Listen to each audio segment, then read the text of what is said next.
Hello, I am Middle-Aged Dad Plays, and we are back in the Asylum, or Asylum as the game is actually called. This is part 5 if you're following along. If you're just picking up these videos to try and, I don't know, for a walkthrough, I'd recommend other videos, because there's a lot of me not knowing what the hell's going on. However, we have just made it to Hanwell or Hawthorne's office. This is a good start. But we're here, and we have not looked at anything. We saw the time change over. Our character said something, and that's it. The switch didn't work. So, yep. Let's crack on. Let's see if we can delve further into this mystery, and we can try and uncover some more questions, no doubt. Striking paintings decorated the wall of this office. An elegant urn, which hopefully didn't contain any sort of cremated remains. The director seemed to have a captivating collection of art. So I'll be moving over that way. No one's emptied the bins for a while.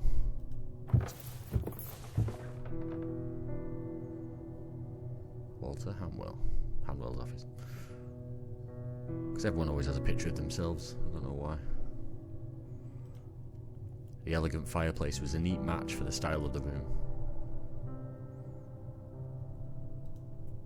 An impressive desk occupied a large section of the room. Can't look at the chandelier. Okay, there's not much over this bit, so let's wander over. It must have been quite the honour to display all these framed diplomas.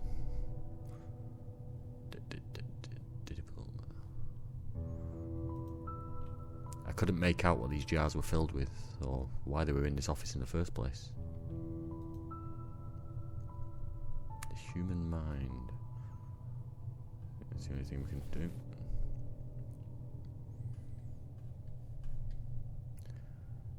See. Head and shoulder bust made of people. Okay, we can just look at it. A large collection of books, mostly focused on the topics of surgery and psychiatry. A cosy coffee table decorated the corner of the office. Can we not get close to this desk?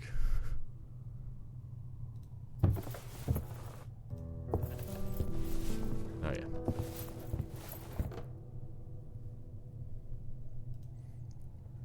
It may have been the painting of a renowned artist, but it felt like a sadistic act of torture.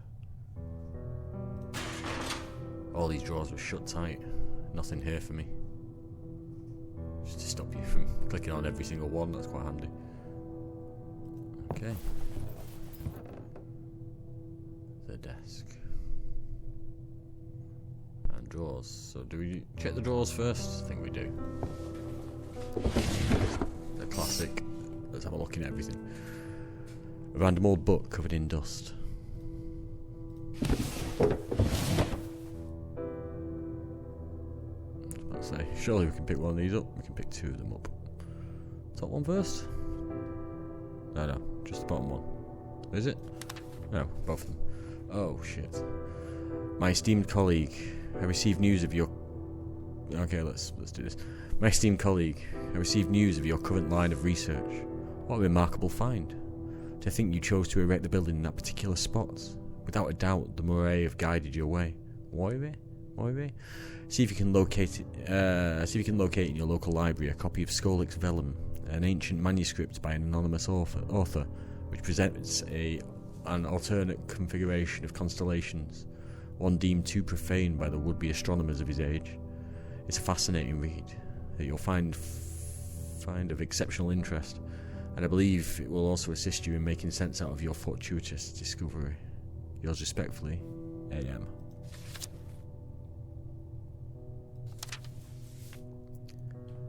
I think I can read this one. Ambrose, I must hastily write this letter to you as an unexpected turn of events may have hampered the long-awaited resolution of our work. The book you recommended did indeed provide the means to understanding these primordial arrangements. Ambrose, we unlocked it. extraordinary document. So precise. What seems to be inside, I can't elaborate further, and couldn't even if I tried my best. But I'm penning extensive notes for posterity. We must act quickly. There is a plan in motion, so to speak. It's far from the scholarly treatment this immeasurably overdue encounter deserves, but circumstances are acting against us. We need visual information that few human beings are able to provide. However, as you rightfully said yourself, Providence is on our side. Isle. Is it a half-finished letter? Cigars. Pens. Pens, not cigars. Old pens of no use. Got excited then. Sod all. They look like ordinary annotations. But in reality, when we look closer now, a bunch of pencils scattered in the drawer.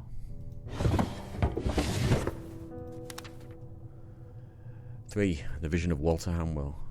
The Hanwell Mental Institute was founded by Dr. Walter Hanwell, whose remarkable knowledge in the field of mental health care shaped the philosophy and forward-thinking nature of the establishment. As a young and promising general surgeon, he became fascinated with how mental illness worked and firmly pursued his goal of understanding the intricacies of insanity. Dr. Hanwell actively encouraged colleagues and contemporaries in their studies of mental pathologies, earning him the reputation of benefactor of the insane.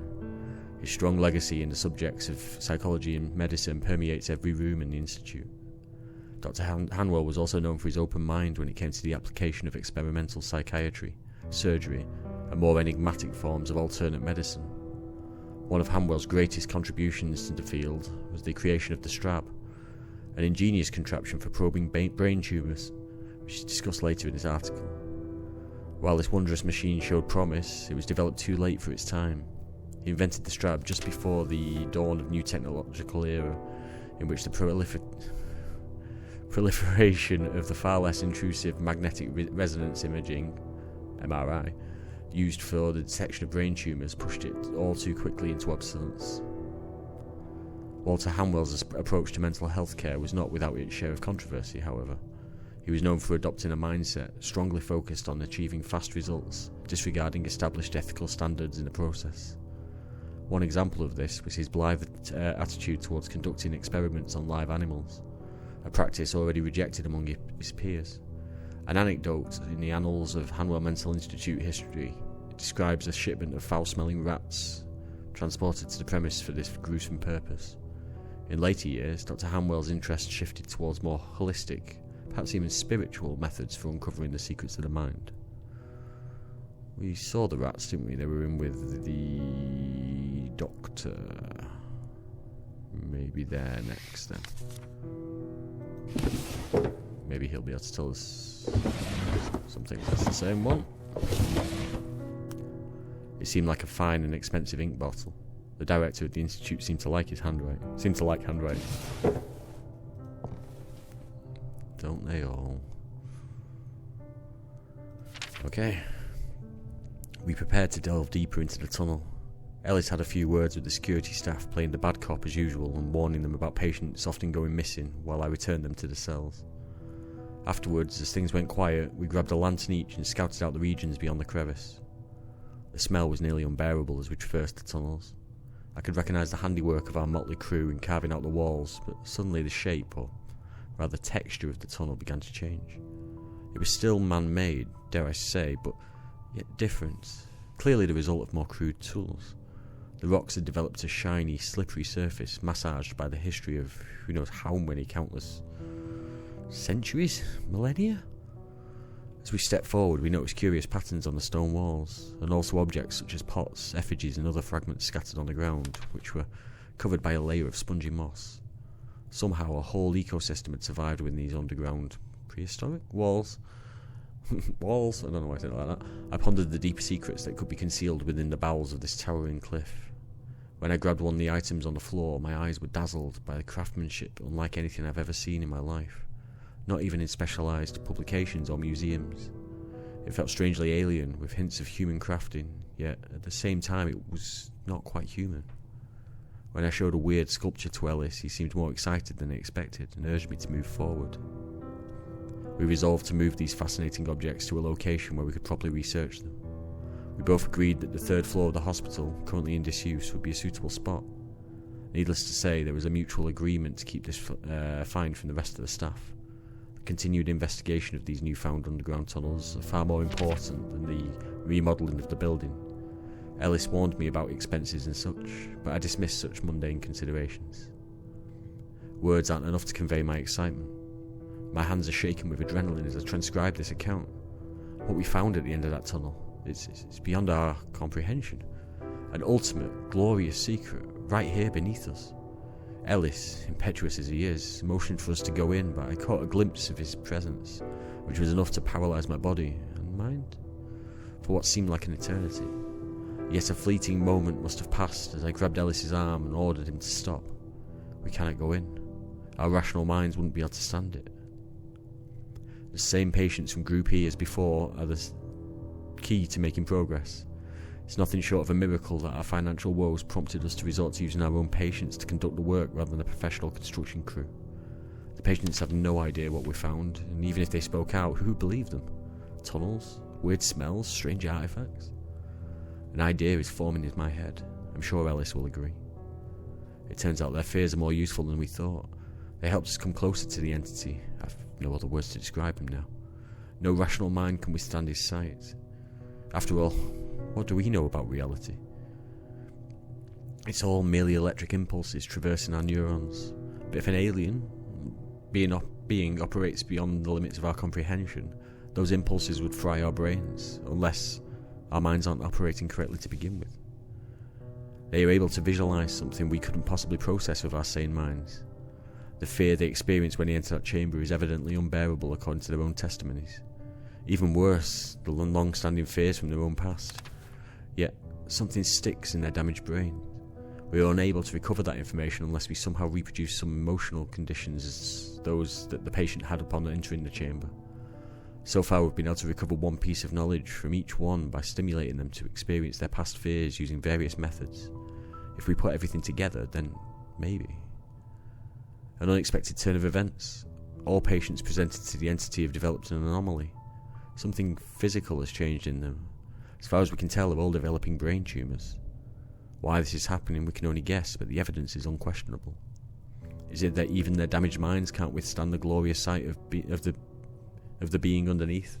Or is there a deeper meaning behind this alteration in their physiognomies? Sorry. We have no choice but to further investigate these tumours, yet we can't do it alone. The extracted tissues must be subject to standard procedures and thus thoroughly analysed by our pathologists. For obvious reasons, the source and nature of the masses can't be disclosed. We can't just drop them on their tables either.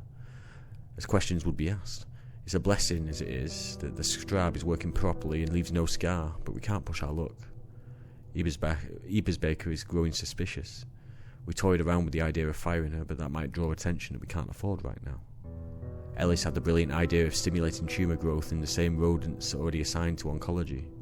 It's another fortunate coincidence that they're genetically similar enough to humans. Soon they'll be studied, and we'll get the information we desperately need. Ellis will take note of the identification tag and watch the team closely. Oh my god, this is long. We established that for a tumour to manifest, one must remain in his presence for a certain period of time. Still, I asked Ellis to subject me to a brain biopsy after my fleeting glimpse of those unfathomable shapes during our first time in that tunnel, just to be sure. I'm safe. Something isn't right. The patients, they're acting differently. It's difficult to pinpoint in what manner. They simply don't feel the same. Last night, H was found lost in the basement, and we didn't take him there. Also, L is known to be experienced absence seizures, but today I observed him in the yard, and he spent many hours of just staring at the ground below him. They act as if, no, that can't be. Why would they? We must do something, and soon. Ebersbaker is bound to notice. I'll have Ellis recommend shock therapy in the case of L. We risk an uproar, but there's no other option. My worst fears have been confirmed. There was very possibly something wrong inside me. Yet if that was the case, was there any solution at my disposal? The first step was confirming the tumour was real. So, do do we have to use the strap? As grim as that sounds, it goes into your eye socket, doesn't it?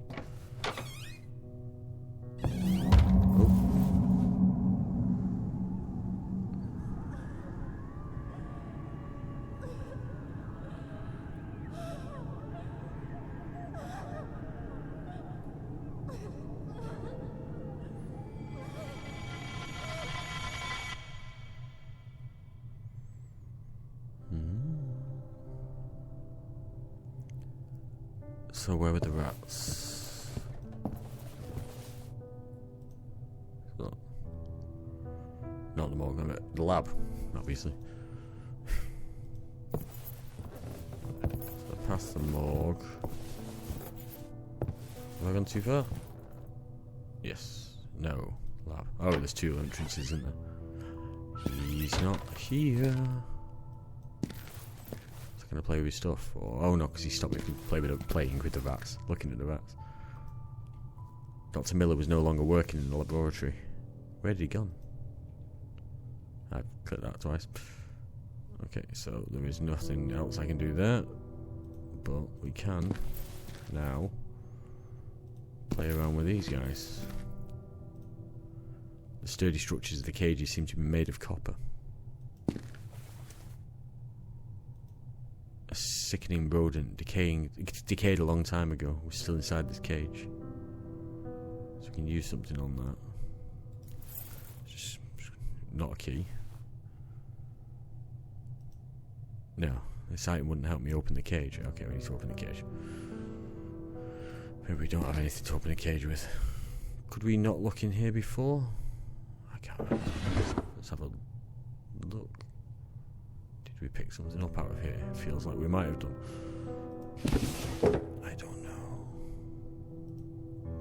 I feared that I'd also be forgotten, left alone to die and putrefy in this dreadful place. Upon closer inspection, it was evident these cages were meant to house rodents, for who knows what hideous experiments. And we do know. Alright, what have we got that can open this? Not a syringe. Slide it in? No, this item wouldn't help me open the cage. Okay. Hydrochloric acid? Oh, okay. Have I just melted the rat?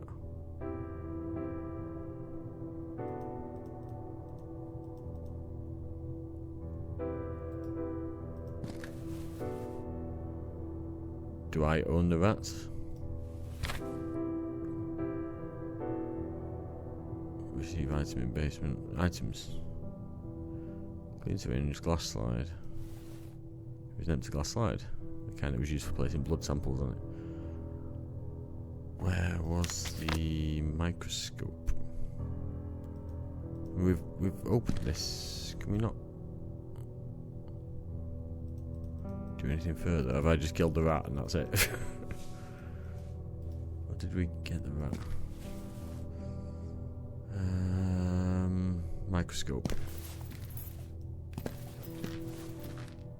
No, we can't squeeze through, thankfully.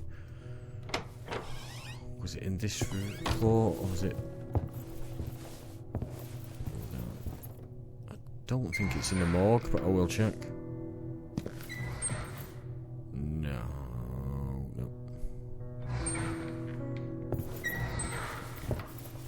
What else have we got? Museum? I don't think it's the museum, is it? No.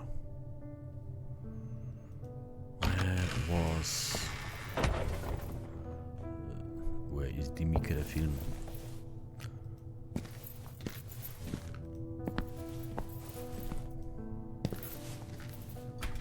Nowhere to go in.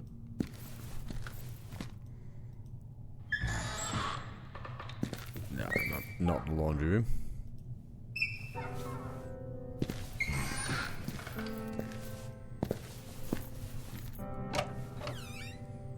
Therapy room? No.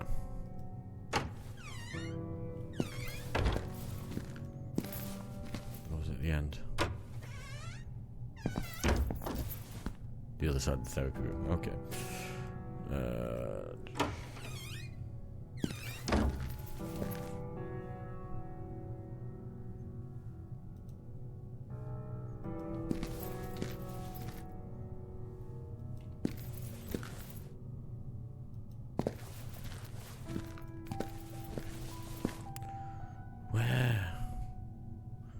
need a map. Why don't we have a map on this floor?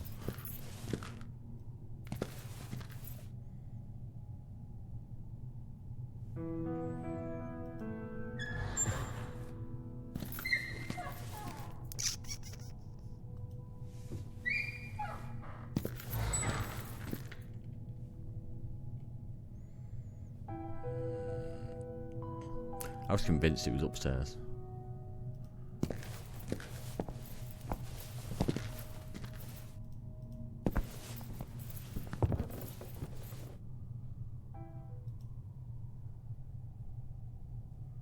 So I knew that it was something relatively, not early on, because it's where we got the glass slide, wasn't it?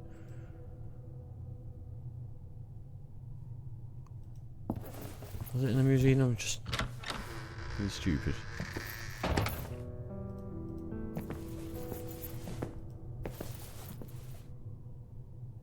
This is where we got the, yeah, okay, so the microfilm. We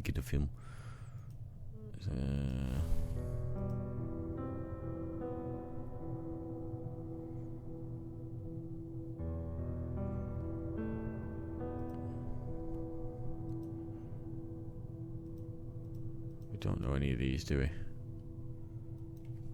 Or do we?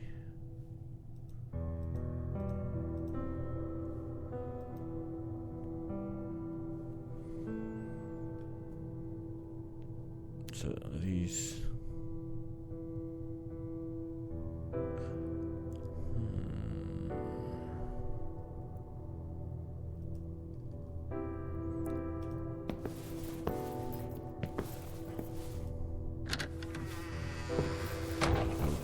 Let's have a look at the rat thing again.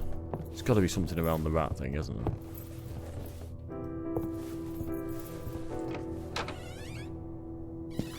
So why else would we... We melted the cage and did sod all with it.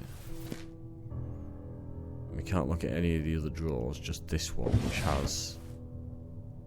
It's gone through the bottom. Oh, okay, yep.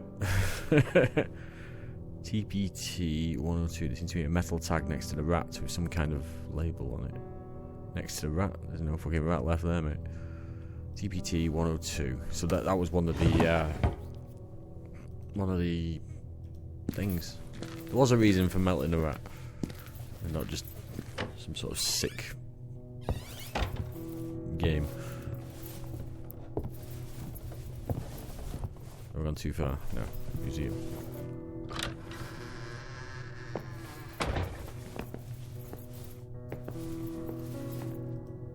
So, tweezers. The tweezers would care.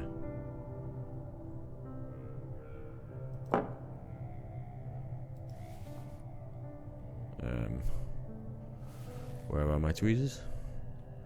I carefully took a tissue sample and placed it on the glass slide. Lovely. Put the lid back on. Take my glass slide back. Took back the slide with the tumour sample. Aha. Since it wasn't needed anywhere else, I left the tweezers in the exhibit. Man, you never know when you're going to need tweezers. If you get a splinter, game over, man. Oh, shit.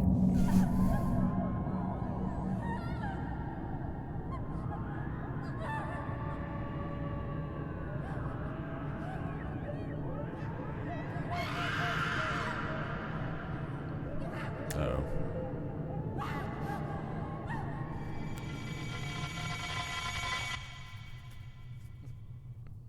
Okay. We've seen a lot of her. Is she the next person to deal with? Okay, we need to use that machine, don't we? How do we use that machine? We've read books because it said we couldn't use the machine. But we've got a brain tumour, I assume. Or we think we have a brain tumour.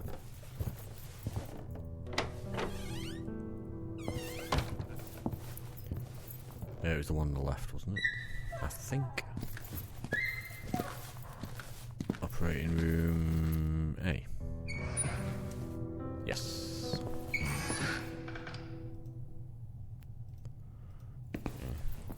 We need to turn the machine on before we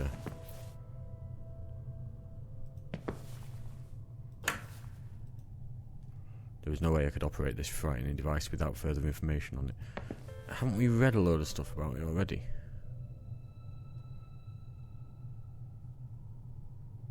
So I can sit on it. The button didn't respond. It seemed like the machine was unpowered. Didn't I just turn it on? Yeah. I'm sure we read about this. Okay. Let's have a drink.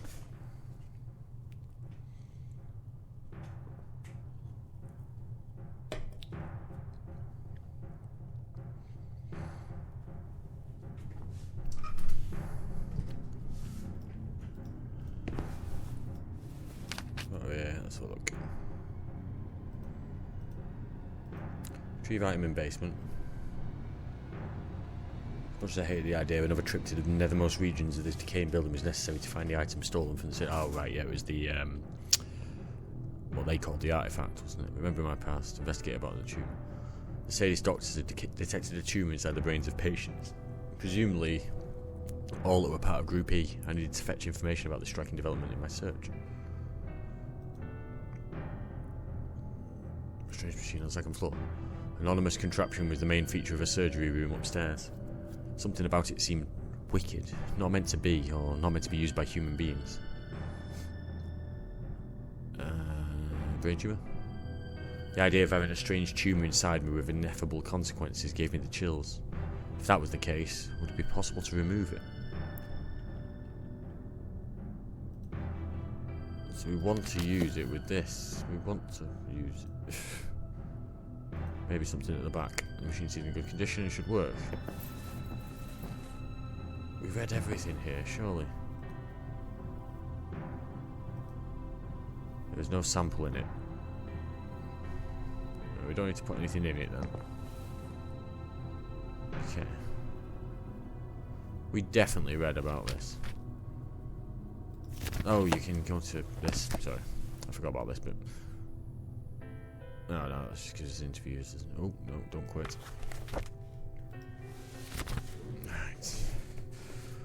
Right.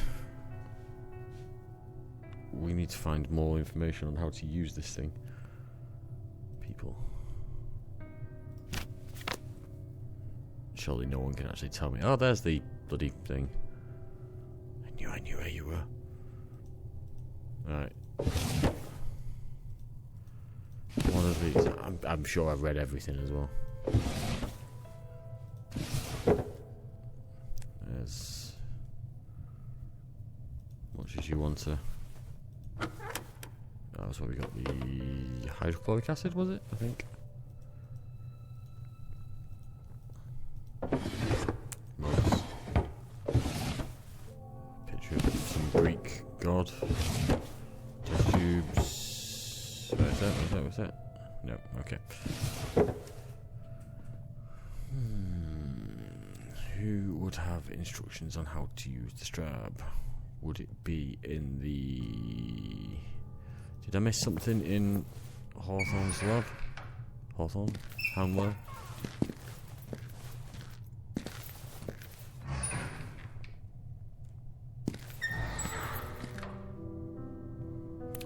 Gone the wrong way. So...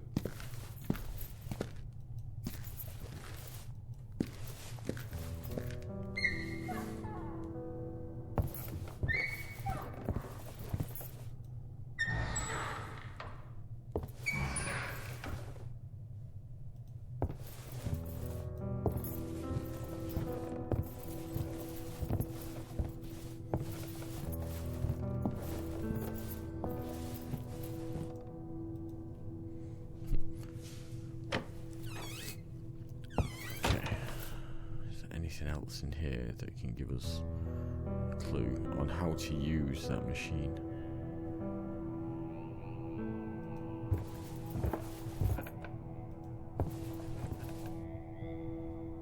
Oh. A decoration made of marble crowned this shelf.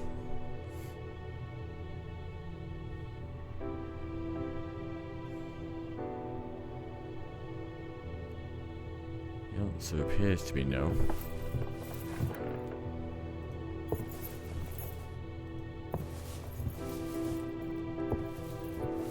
I feel that's definitely what we need to be doing is...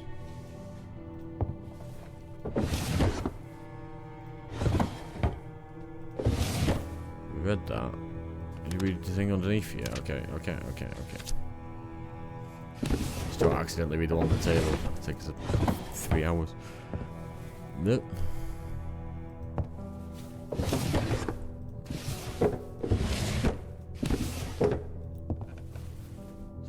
Who developed the strap? It's downstairs. So we check both of these. These other two we can't. And the cigar pens. Okay. Nothing in here then.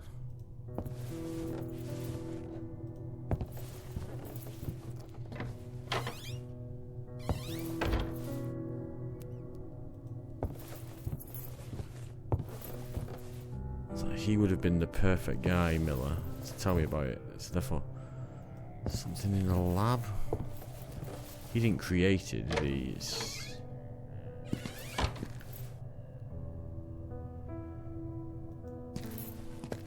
We checked all the drawers. And really don't fancy rechecking every drawer again.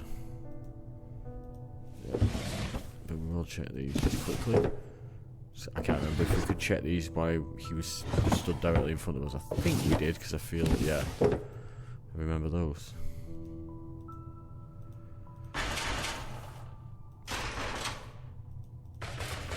Okay.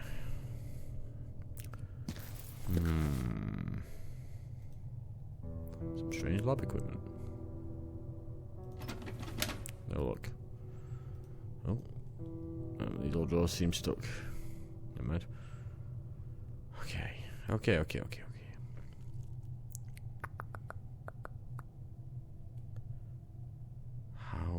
do we use that machine?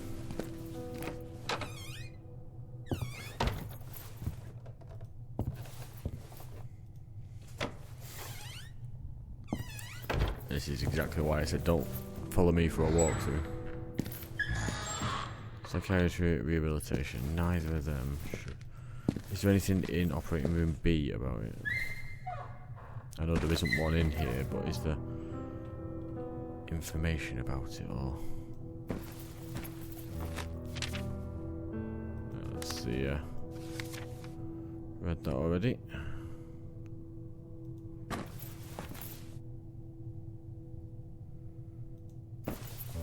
That's where we got the sedative, wasn't it? Oh, another one. Apparently the bottle contained a liquid that was a tranquilizer. We have used said tranquilizer. Oh! Alright.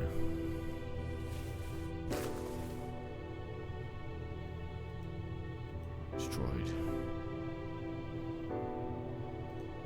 Okay. No help. There was definitely something about the strap in here. In the drawers? Also drawers in the cupboards, wasn't it? Coffee mugs. No, not in there. Just before.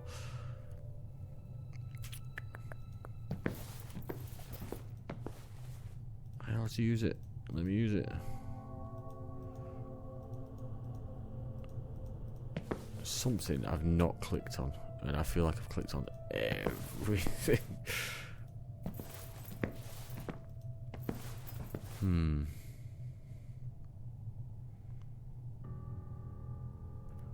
May have to check, because otherwise you'll just have me wandering around for the foreseeable. All these two. What's that? Rehabilitation and psychiatry. Let's just check psychiatry.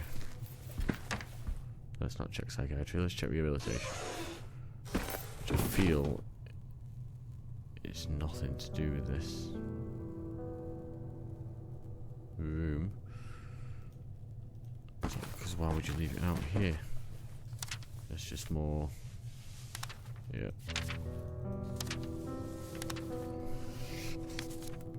It's about the fungus.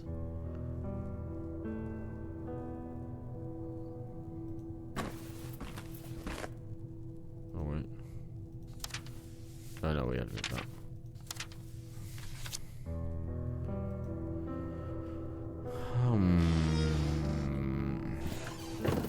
Can't go in psychiatry, you already know that.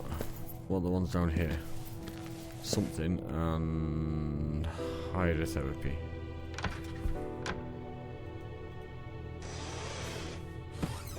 Not hydrotherapy, that's just that wheel and the newspaper.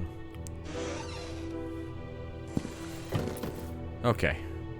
Bear with me, I will try and my best to find out what we need to read to enable us to operate. I will be back shortly, which for you will be seconds.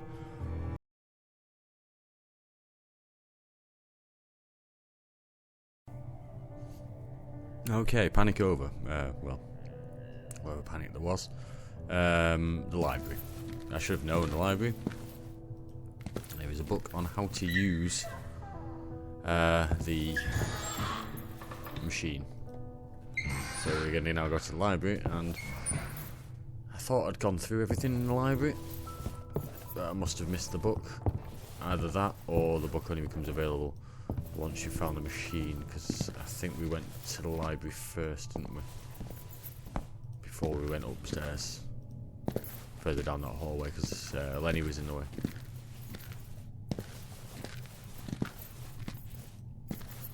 This is the library, isn't it? The game room and then the library, okay.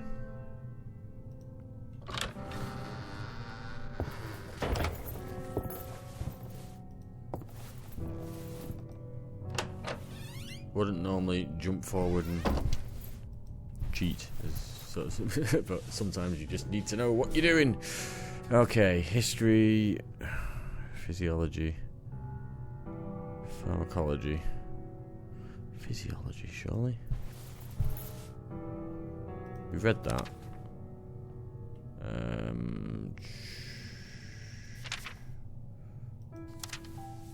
Yes, we have read that already. There's nothing else there. We might as well check everything just in case we. You can hold space down to try and see everything.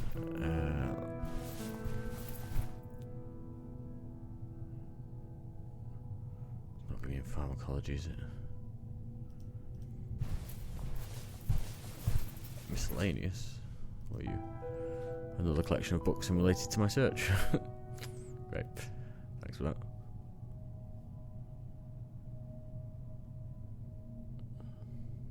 It's like being on the sea. Right. None of those were any help.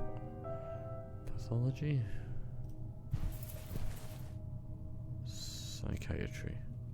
Neurology. That's the one, surely.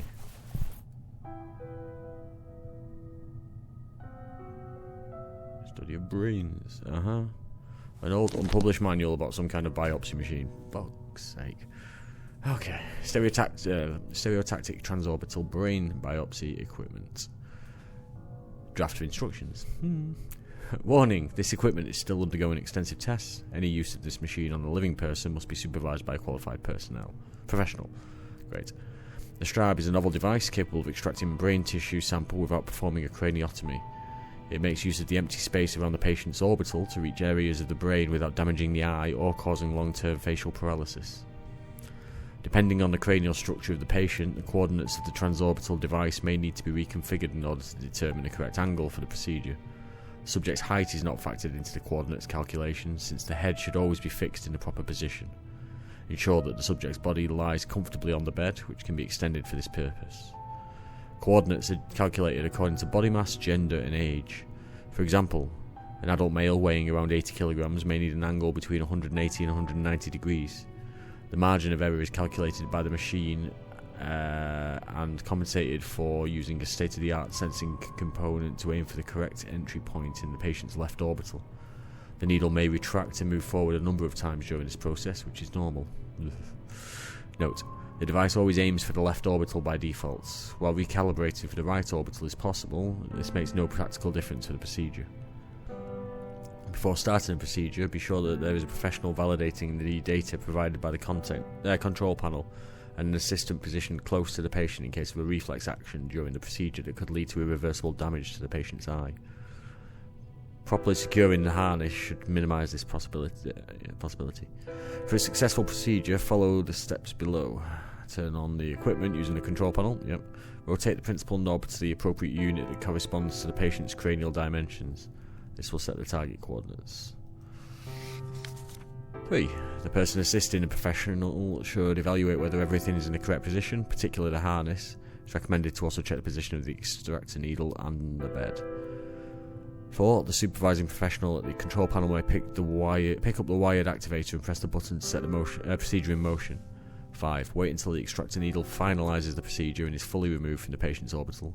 If blood leaks through the puncture, wipe it with a disinfected towel. There is no need to treat the puncture. 6.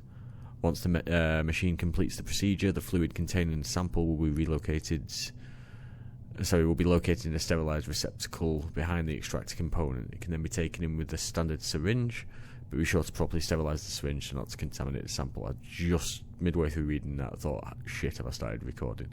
I have. Inspect the patient's orbital for any unexpected damage, then have the patient remain seated on the bed to recover from any dizziness.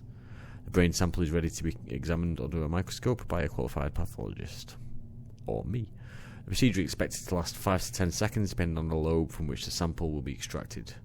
Sulcal depth must be accounted for in this calculation. Following the procedure, the patient may experience impaired vision and difficulty articulating facial muscles, but these effects are expected to subside within an hour at most.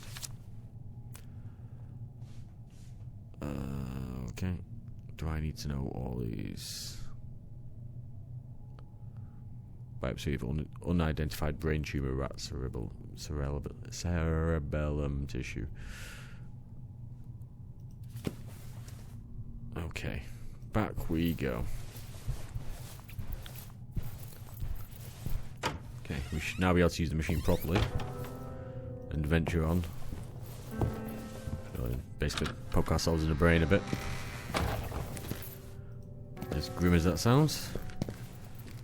I've just got visions of, is it Dead Space 2? Where Isaac's sat in that chair, and you have to make sure you keep the needle directly on his iris, which is bouncing around all over the place.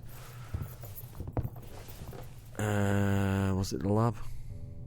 No. Oh, operating. Yeah, okay.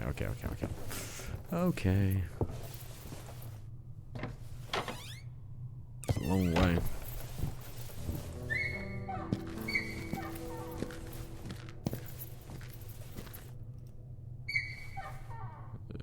This is going to be good.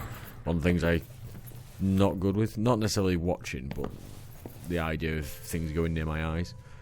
Not a fan. Who'd have thought, There we go. Okay, we have 2 options, on and not. Well,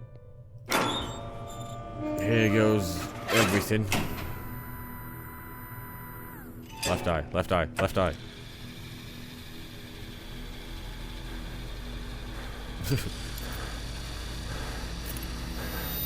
Oh god.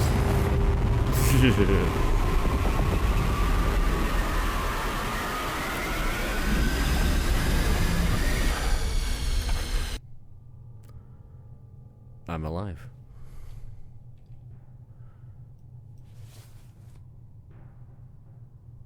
It said it would wear off in an hour. Oh, that's gonna sit. Is it going to sit back? Oh, that's the sample, isn't it?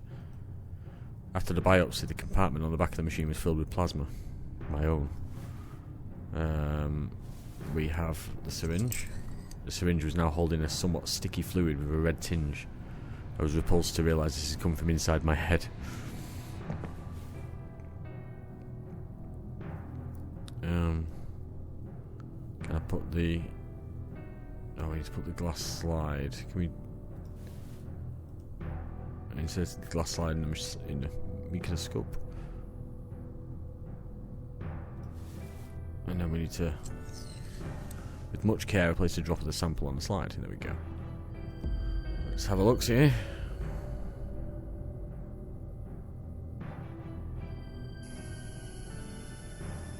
That's the rat.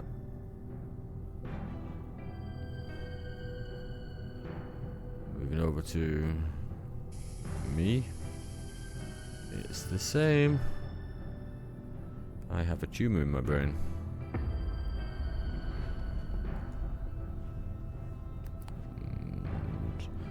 I'm not happy about it. Don't break it. It's the only one which we know works. Never mind.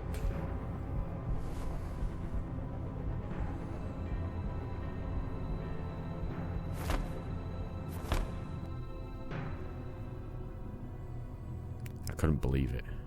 It confirmed what I feared the most.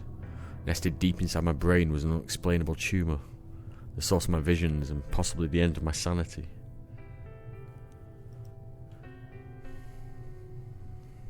Okay.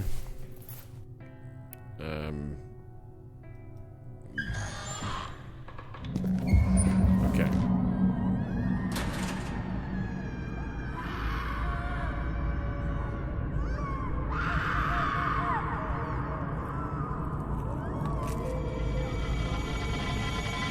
Was she eating her baby?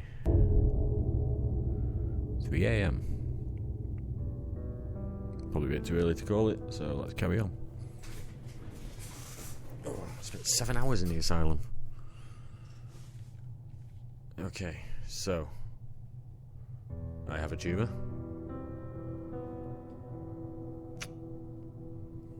Where shall we go? Well, tasks will always help. Speak with Lenny, who's now on the 3rd floor.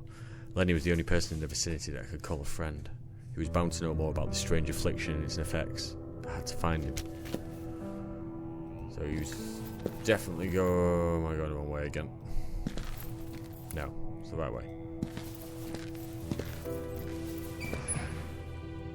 It's the wrong way. It's the wrong way. For some reason I thought those were on the other side. I suppose I could have read the signs. All the signs were there.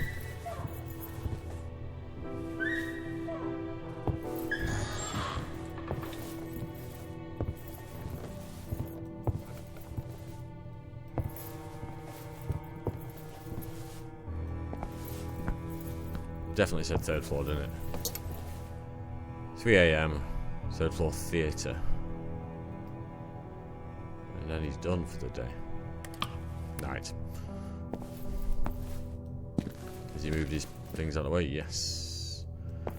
New place. There's not much to go. He's not really done much cleaning, to be fair. If he's doing his corridors.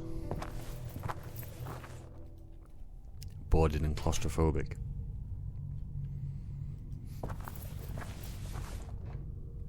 Still boarded and claustrophobic.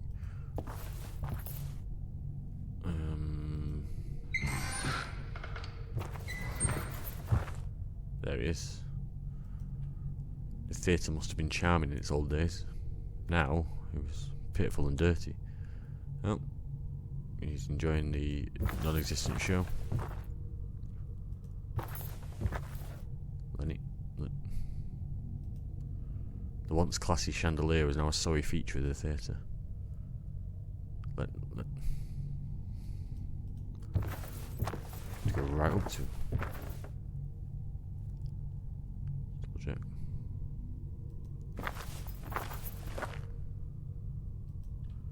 The ceiling had collapsed, rendering a good chunk of the theatre useless. Hey, Lenny. You look worse for wear.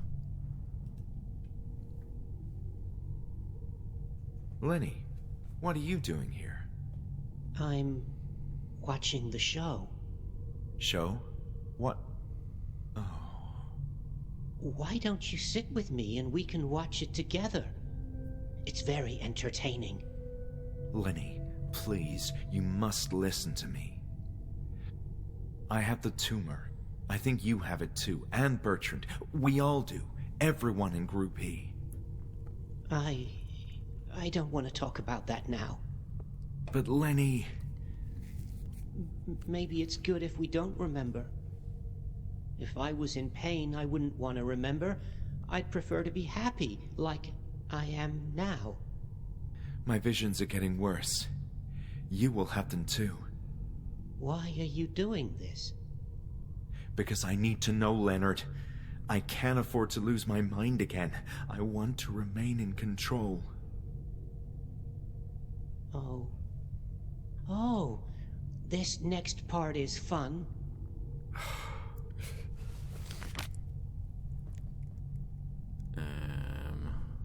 Lenny, I saw a film.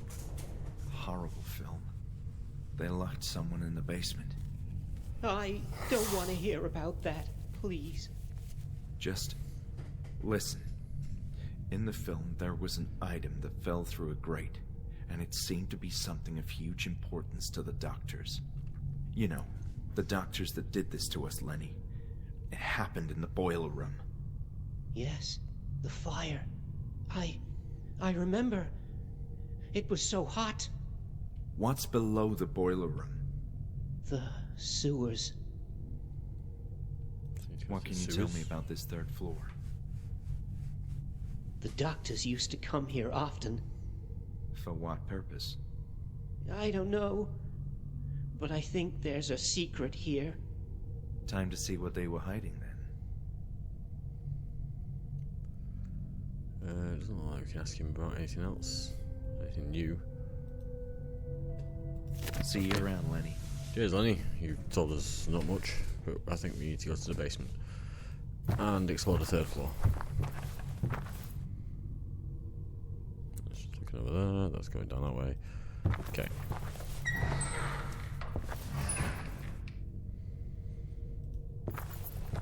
What else have we got up here?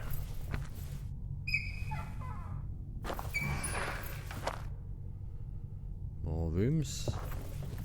There's no maps up this side. Yep. The art room.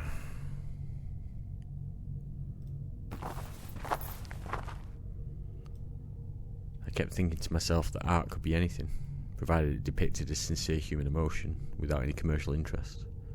Thus, even a deranged patient was more sincere than most artists these days. Many cans of paints had been emptied a long time ago. Sorry, excuse me. That came upon me like a tidal wave. There was no more paint inside.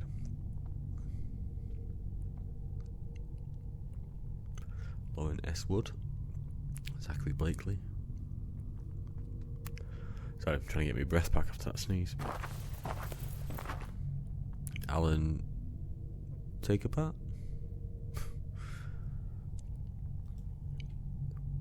I couldn't tell why, but the painting gave me a creepy feeling. It's Richard someone. Pickman.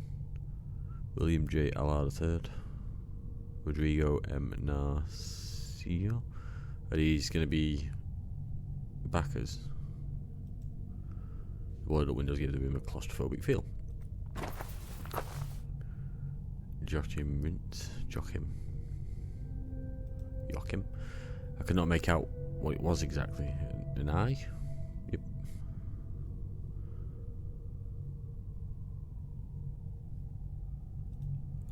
It was a weird creation from the mind of a mentally ill patient.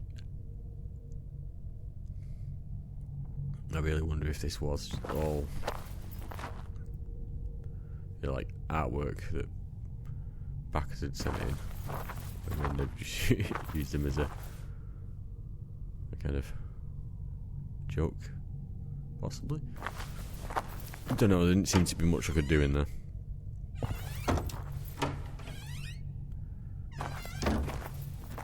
The workshop was a calm place driven by the queer creativity of patients. Hanwell Institute was well equipped to address all the needs in the mind.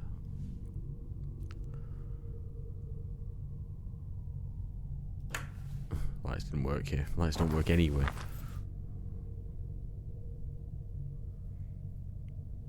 Hey, drawers. Oh, nothing of interest here. It was jammed. It's everyone's favourite thing, drawers.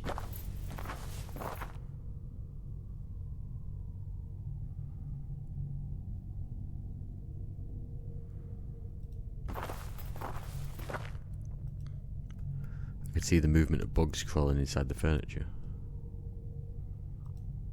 An old clay bowl. Didn't even bother telling me that's jammed that time. Nah, mate, you're not getting in that. This drawer was stuck. Some kind of clay dough, likely used for twisted artistic creations.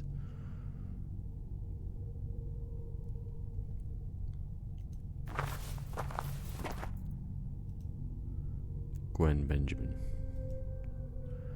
I didn't quite understand what this was supposed to be, but I guess art can sometimes be like that. Don Luth. I guess working on this thing was good for the mind of the patient. And Eva Forson.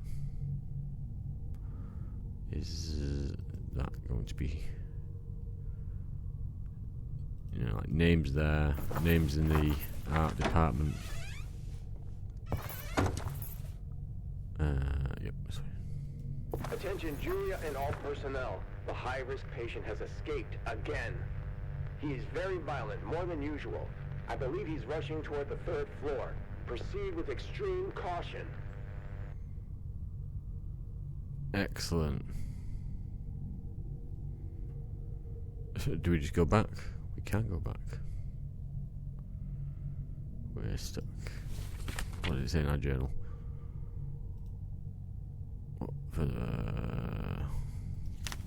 Okay, well, there's 2 ways we can go. We can go back now. This is the... No. I was wondering about that strange noise behind. Suddenly I heard a noise, something close to me. The door wouldn't open, so I had to try something else, like this door. Run away!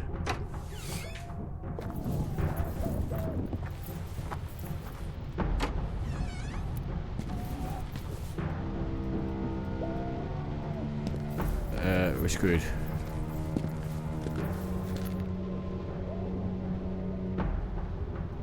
Why can't I hide? Hoping the madman wouldn't try to break in.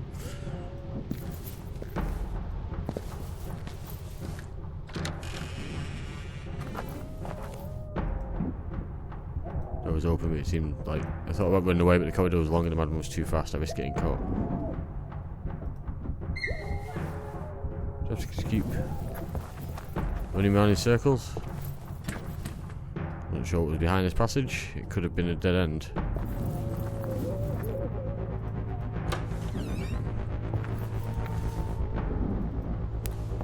But literally running around in circles.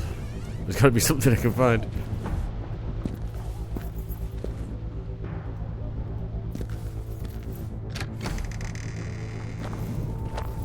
The door was opened, but it seemed like a dangerous dead end inside. Can't run that way.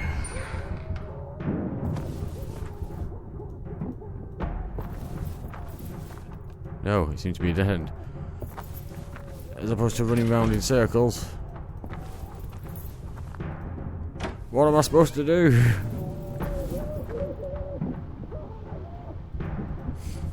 There's got to be something in here I can pick up. And launch at his head or something. They managed to block this door, but the madman could still leave the empty room using the other door. Okay.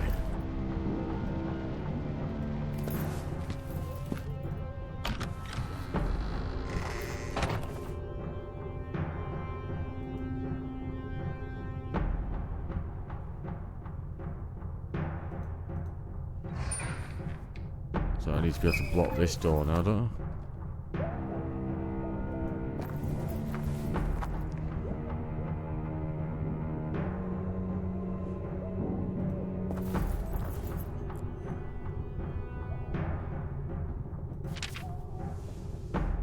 I'll come back to you.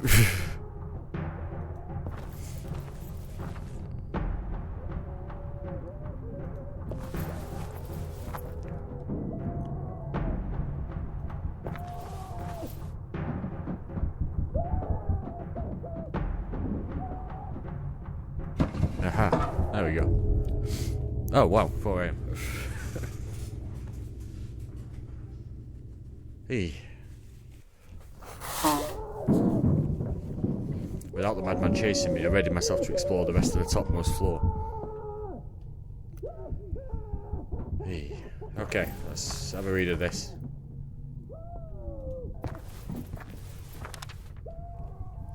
Madness in the hospital. A patient hurts herself savagely.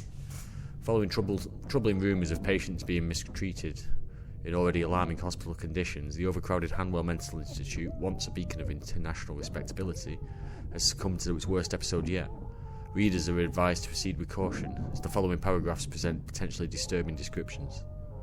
Disgruntled employees and concerned family members of patients have been warning the media about an atmosphere of neglect and allegations of misconduct in the establishment.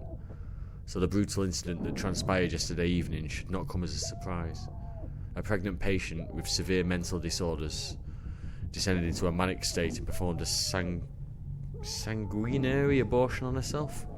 Nurses who witnessed the self-mutilation described the scene as a savage bloodbath, also stating that the patient was alone in a locked room without access to any foreign objects.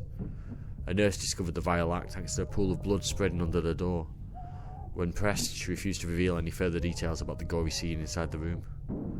It's clear that to this reporter that the famed Hanwell Mental Institute is spiralling out of control, and authorities should seize control of the building immediately. Dear angel ones. Okay. Let's go back this way. Squeak. You said this was a dead end. What kind of lessons did they offer in here? You went here. Nice.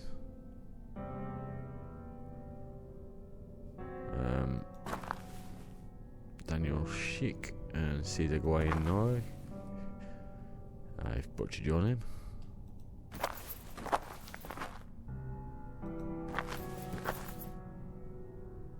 Trevor Orsetes and Fabio Romano. I do feel like these are Patreon people, especially if you've got someone called Rigo.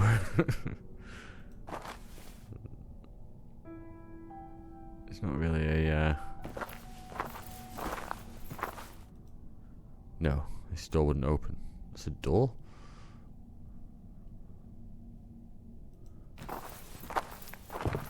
So is this whole area for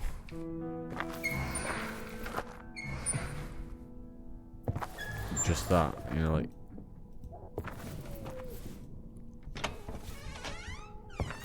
oh wow. A scent of rare incense, or perhaps something old and arcane, almost made me stop in my tracks. Every corner of this hidden room seemed to hint at ancient secrets. What foreboding revelations were waiting inside? What foreboding revelations indeed. I wondered what bizarre things had taken place inside this room.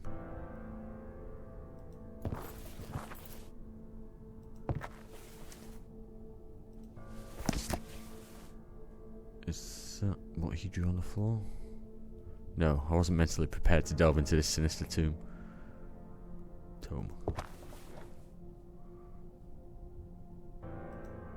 I finally found the candles, Jerry.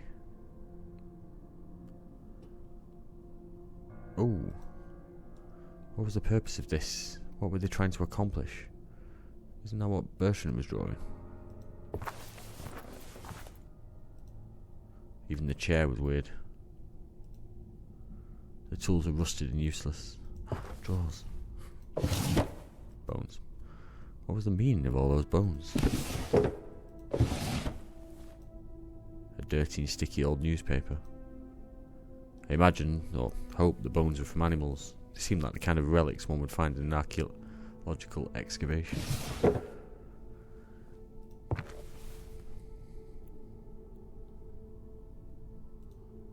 I wondered what bizarre things had taken place inside this room.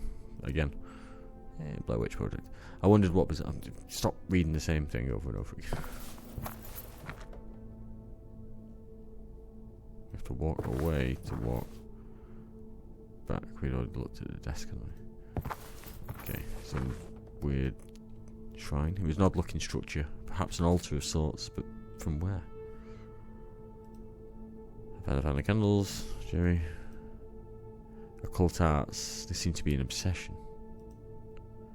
Strange titles such as De Vermis Mysteris gave me the shivers. As much as I love books, I didn't even dare open those. The people who spent time in this office had some macabre tastes. Books on esoteric topics that I didn't want to peruse. A small statue shaped like a head. It seemed like a ritualistic thing. A pile of jars with small stuff inside? Some things were better left alone. Okay, well, this feels like a kind of the Easter egg area, almost. Let's look at you.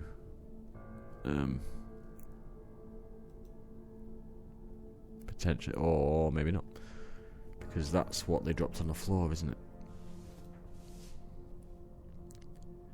It has something to do with that sign, Bertrand Rue, on the floor.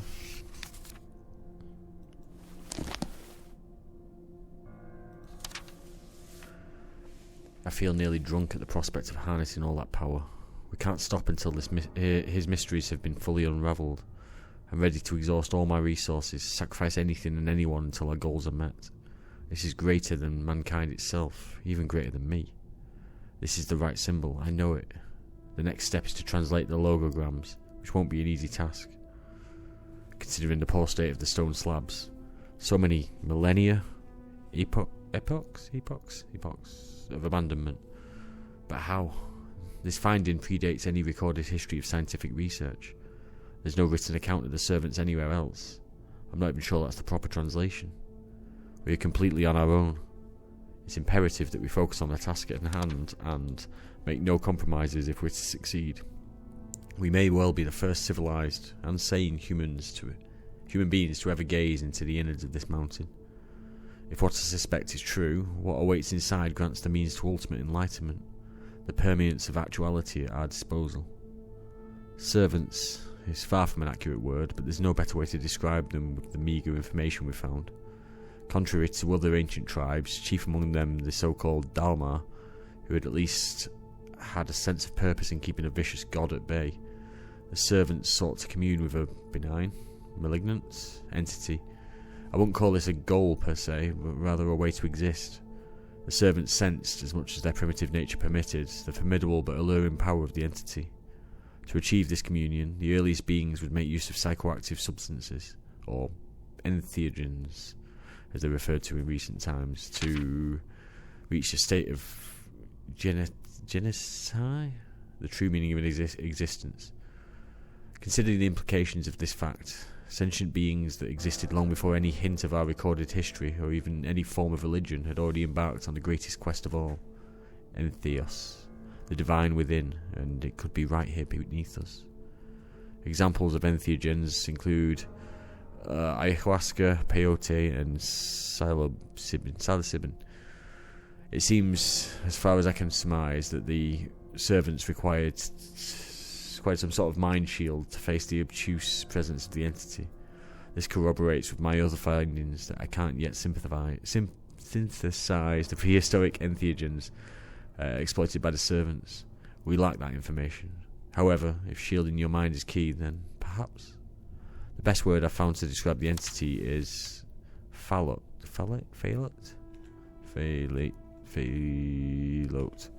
Granted, there's likely a better term for it, but I'm unable to make sense out of every glyph. The servants thought so little of themselves in the close presence of the phallote that they decided to name their race in any way. They failed to name their race in any way. It's the supreme surrender of will, the epitome of self-hatred and shameful submission under the influence of a foreign power. Imagine for a moment the fate reserved for a culture of people that would surrender themselves at the behest of a preternatural being whose concerns were detached from their own. But luckily nothing of the sort ever happened. Whatever substances the primitive servants used, they didn't succeed in merging with this otherworldly visitor. The entire course of our history could have been so different, and an inferior mind communed. And so, Phallote still waits, forbearing as ever. Phallote is wise, an entity enlightened far beyond our human condition, and also infinitely patient. He remains rooted within the bowels of the earth, our earth, until the right vessel comes, and he is willing to wait another insurmountable passage of time until that happens, and he finally breaks free to traverse the geometry of our world. Time has no meaning to him. Of course, a lower prehistoric species couldn't have tamed this illimitable power, but I have other means. Who is in control? That's the key. We naively think that we are in command of our lives, but the fabric of modern society shapes our fate by means of overwhelming information. Our minds begin to malfunction, and thus we surrender to the unbearable noise sucking away our vitality, a dissonance perceived even on the mere page of a newspaper. Phalo also makes use of noise, but it's a different kind of disturbance. He delves deep into your mind. Something, an interference, perhaps even a physical change, manifests when you face the horror. And yet, there is a distinct possibility that we contain this power. A nascent theory provides hope. The configuration of our brains is still crude. Much as I'd like to believe my genes are more sophisticated than the boorish servants, not enough time has transpired to provide our brain cells the ability to grasp the essence of reality. We're still only able to process 3 dimensions. However, Phalo operates in another geometry of existence. His visual information is too much for our minds to absorb. Its visual information is too much for our minds to absorb, yet the only way to commune with this entity is to endure his presence. It must be so old, impossible to comprehend with our earthly conception of life. Phalo must have originated from the time in which the very first stars formed. Perhaps he already existed before it all began. Ambrose was right. The way to success resides in the primordial arrangements. In fact, the distant influence of celestial bodies may have an astounding implication during the encounter. This is too much to grasp, even for a learned man like me. There's a favourable configuration and greater chance to prevail in the communion takes place if the communion takes place at a specific hour, as we perceive time, in our polyhedric coordinates. The first patterns were deemed too ineffable for the limited sensibilities of monotheistic religions, but our monotheistic religions, but our illiterate ancestors, our illiterate ancestors couldn't grasp how the primordial instinct of a lowly species like the servants operated, seeking meaning in the simple organisms of their era, arachnids, coleopterans, millipedes, grubs, and yet the shapes of these suggested constellations don't directly correlate with the arthropods that inhabited our planet.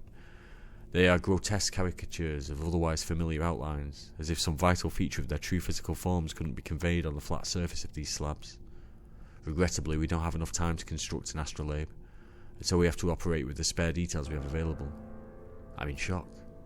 The symbol itself acts like a piece of chart. The chart. When the position is correct, it provides the zenith of the equation. It's inconceivable that the servants themselves figured this out, so the symbol must be the vestige of some elemental language designed with a baffling purpose that our spatially impaired capabilities can't hope to decipher. The only way to realise this is the encounter. The vermiculous shape. I've seen it before. Wow, that was a lot of reading. A lot of words that I did not know how to say. Okay. So, we're going to press onwards for a bit, but we have done 2 in-game hours, which is usually our stopping point.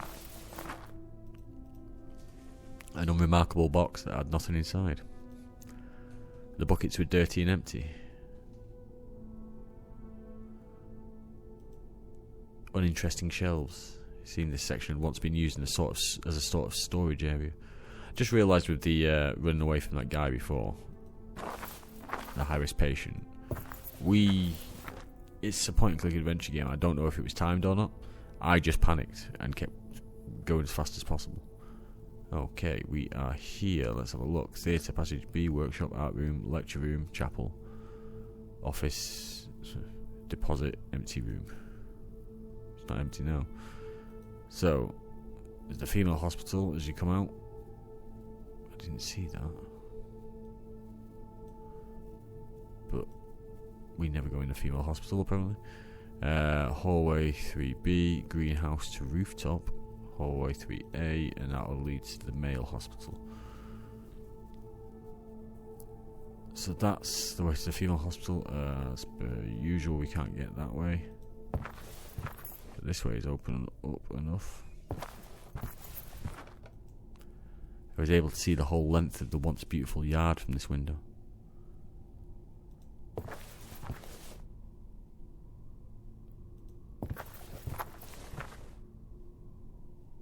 Is this the way to the greenhouse slash... Okay. Let's not go there yet. There's no way I could move all this junk on my own. It was necessary to find another way. Okay, so... we... cannot go to either of the hospitals. Oh god, which way? Left. Why did I even ask? Is this the greenhouse? Looks that way. No amount of water could save these plants. There were no traces of plants, just dried mud.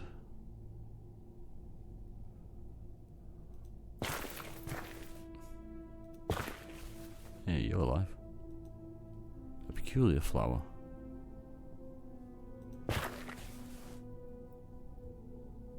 Well, can that open? Maybe. I'll try you out in a minute. A large bird cage. Must have taken a lot of work to attend to so many birds. There were no traces of plants, just dried mud. Still. The whole state of the greenhouse was quite sad. Another one, but we don't have the valve, so to speak. There were no traces of plants, just dried mud. Okay. The whole state of the greenhouse was quite sad. The door didn't even have a knob. It seemed completely stuck. Okay, and you.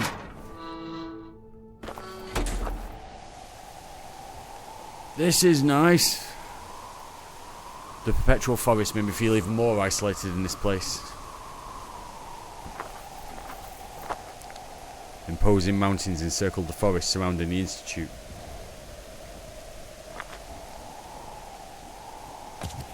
Hey, we have some gear lubricant, or oil, as the case may be.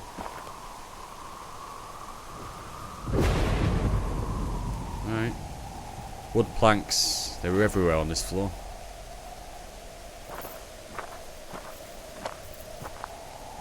The soothing sound of the waves did little to calm my anxiety. Possibly because of the thunder. It'd been a long time since anyone took care of these plants. There was no oil left in this can. Nothing. It was empty. Could I have clicked on the other one? Who knows? I bet that in the old days, this gorgeous greenhouse was a sight to behold. Did you never go up to the third floor?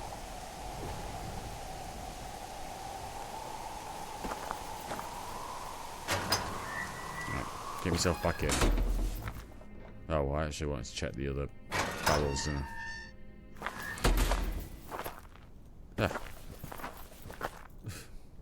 The clouds moved fast with the wind. The scent of the storm was still in the air. It literally stopped the moment I came out. So it'd been long since anyone took care of these plants. Okay. Alright, so we can't pick up the... I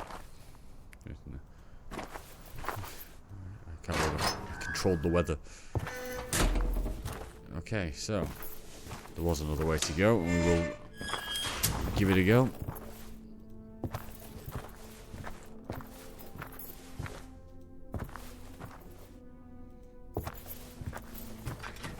The door was shut tight. Okay. So that is the third floor explored, I think. I don't recall any other way to go.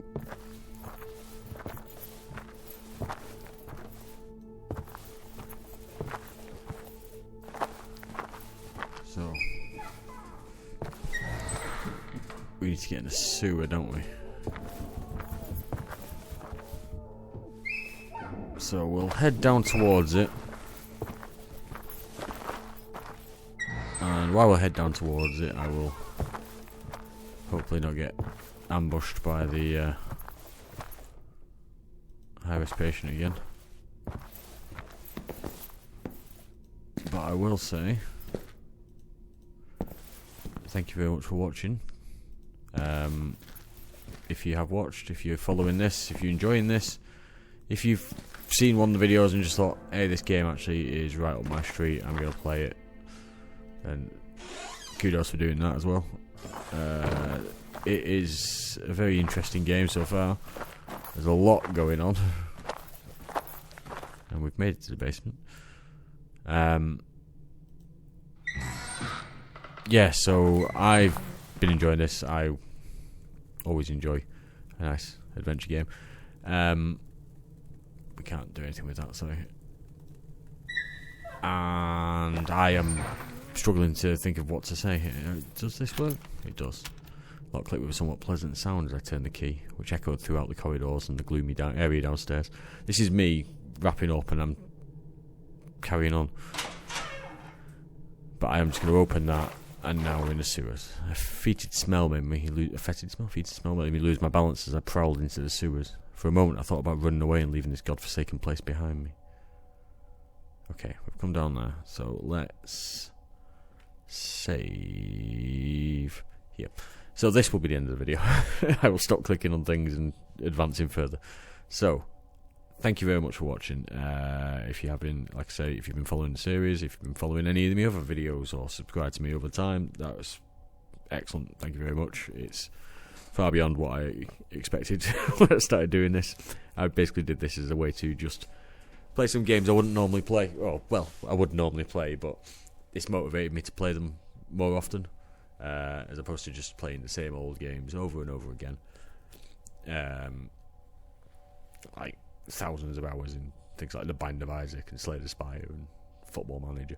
So it's nice to be able to drag myself away from those games and play something new, and also play something very new. Like, think these games tend to come out within a week or two of me, or even on the day when I play them, and you can find some interesting stuff this way.